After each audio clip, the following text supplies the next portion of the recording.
नमस्ते। महिना लाइक डिसेम्बरदेखिको सुरु हुन्छ यो मार्चहरू।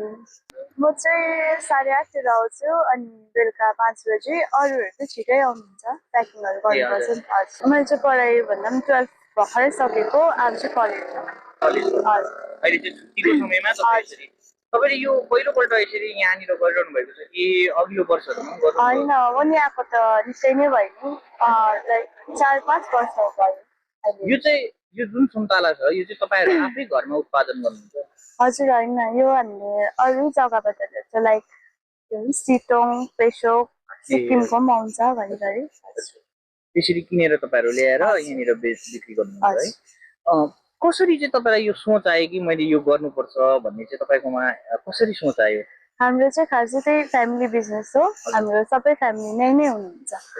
हामी चाहिँ त्यत्तिकै अब आइपठाएको भनौँ, अब त्यो सोच त थिएन नि आउने। अन्त चाहिँ त्यत्तिकै आइपुगेको, अब राम्रो हुँदो रहेछ है, अनि त्यत्तिकै भयो। बहिनी जस्तो एउटा सुन्दर युवती होइन, यसरी सडकको किनारमा बसेर सुन्तला बिक्री गर्नु, अरूहरू त अब एकदमै लजाउँछ नि त, कतिजना त यसरी काम गर्दिनँ म भन्ने हुन्छ होइन। अनि फेरि स्त्री एकदमै सुन्दरताको स्त्रीमा एउटा घमण्ड पनि हुन्छ, त्यो तपाईँमा देखिएको छैन। तपाईँ एकदमै सोझो तरिकाले यसरी सुन्तला बिक्री गरिरहनु भएको छ। के भन्न चाहनुहुन्छ यसबारे चाहिँ? अब यस्तो काम गर्नु चाहिँ लजाउनु भएन फर्स्ट त है। अन्त त्यही हो, मलाई चाहिँ अब राम्रो उयो छ भने किन चाहिँ लजाउनु।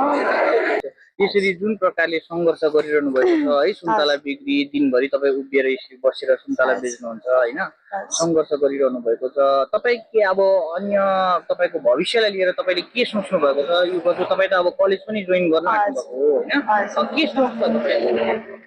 अब म त त्यही हो, अब घरकोले जे भनेको त्यही।